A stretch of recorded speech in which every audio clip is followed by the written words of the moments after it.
आज की इस वीडियो में हम लोग अतुल शेयर लिमिटेड का प्राइस को देखेंगे, साथ ही साथ कुछ टारगेट भी सेट करेंगे। तो सबसे पहले इस प्राइस के बारे में बात कर लेते हो। तो इसका अभी जो करंट प्राइस चल रहा है वो चल रहा है 9395.95।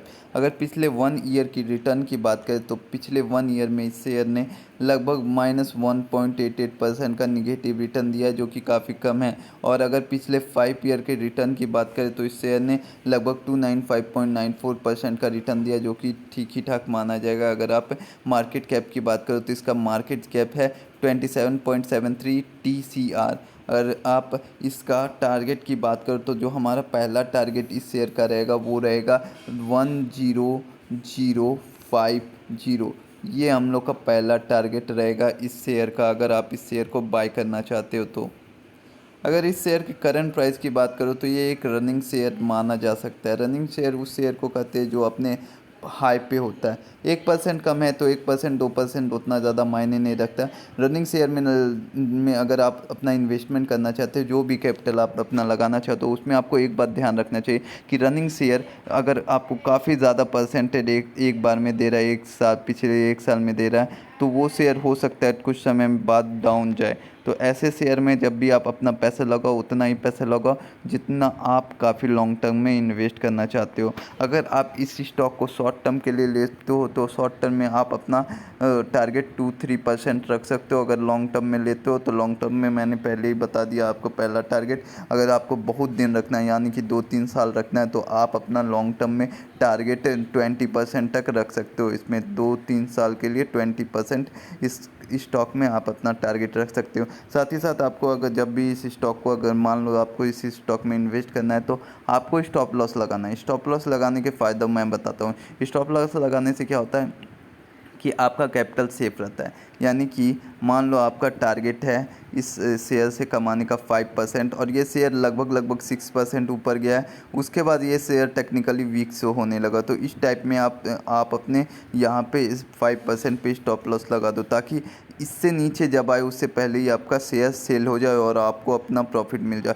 क्योंकि टेक्निकली जब वीक शेयर को शो करता है तो वहाँ पे देखा गया है कि मैक्सिमम टाइम शेयर का प्राइस नीचे आ गया है। या फिर मान लो आपने लॉन्ग टर्म के लिए इस शेयर को लिया तो आपको न्यूज़ पे भी ध्यान देना है। जब भी निगेटिव न्यूज़ इस शेयर का आया तो आप उस शेयर को बेच दो। अगर पॉजिटिव न्यूज़ आया तो हो सकता है आप अपने क्वांटिटी को बढ़ाओ या फिर अपने शेयर को जितना भी क्वांटिटी आपने लिया है उसे और थोड़े टाइम के लिए होल्ड कर सकते हैं और अपने टारगेट को भी अपना बढ़ा सकते हैं। मान लो आपका जो भी टारगेट था उसमें थोड़ा सा और 1-2% ऐड कर सकते हैं अगर पॉजिटिव न्यूज़ आया। साथ ही साथ इसके सेल्स ग्रोथ रेट को भी आपको देखते रहना चाहिए और प्रॉफिट ग्रोथ रेट को भी देखते रहना चाहिए। ये दो बातें आपको काफ़ी महत्वपूर्ण लगेगी, क्योंकि ये दो बातें आपको डिसाइड करती है कि आपको कितना ज़्यादा रिटर्न मिलेगा आने वाले समय में। अब हम लोग इन्वेस्टमेंट चेकलिस्ट देखते हैं। तो इसका इंट्रिंसिक वैल्यू जो है, जो करंट प्राइस है, वो ज़्यादा है जितना होना चाहिए। अगर एफडी से तुलना करें तो ये अच्छा रिटर्न प्रोवाइड करता है एफडी की तुलना में। डिविडेंड इसका काफ़ी कम है जितना स्टॉक का प्राइस है। तो आपको ये स्टॉक अगर आप डिविडेंड के लिए लेना चाहते हैं तो ये स्टॉक बिल्कुल रिकमेंड नहीं करूँगा मैं। एंट्री पॉइंट सही है, कोई भी इस स्टॉक में एएसएम या जीएसएम नहीं आया, यानी कि कोई भी स्टॉक जब बहुत ज़्यादा फ्लक्चुएट करता है तो उस स्टॉक को एएसएम जीएसएम में रखा जाता है। तो ये स्टॉक उस एएसएम जीएसएम में नहीं है। अगर आप पी ई रेशियो की बात करो तो इस स्टॉक का पी रेशियो है 45.18, जो कि ठीक ही ठाक माना जाएगा।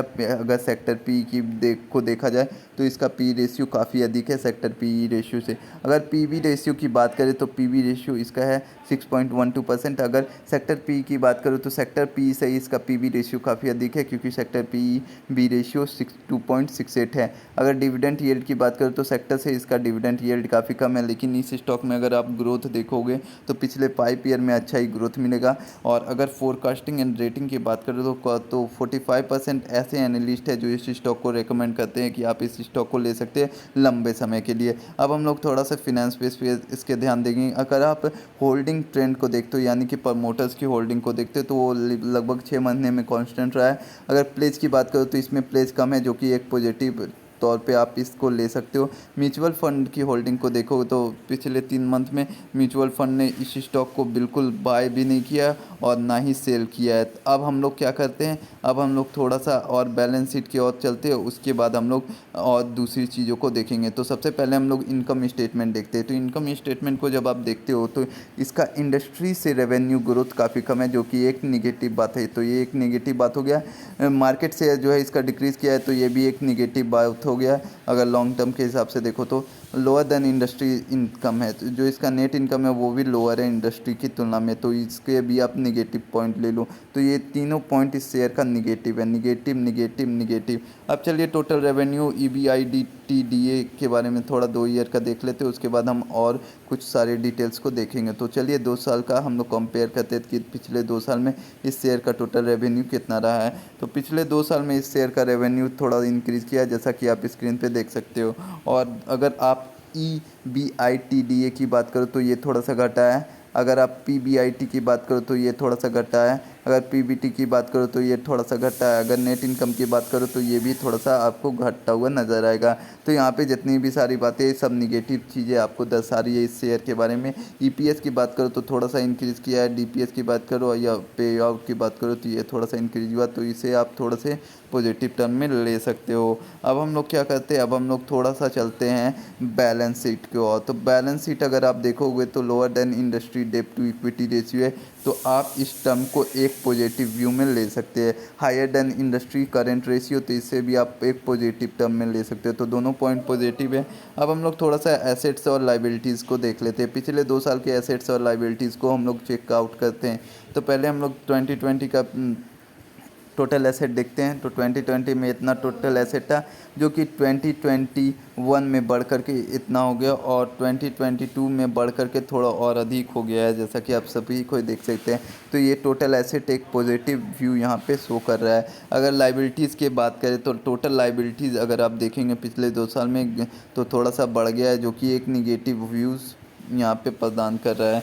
अब हम थोड़ा सा outstanding total common shares outstanding की बात कर ले तो वो कांस्टेंट ही रहा है पिछले 2 साल में।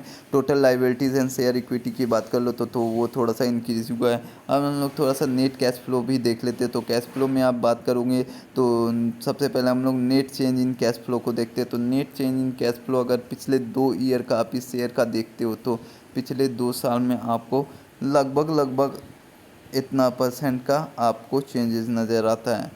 वर्किंग कैपिटल की बात करो तो ये भी चेंजेस काफ़ी अधिक हुआ है।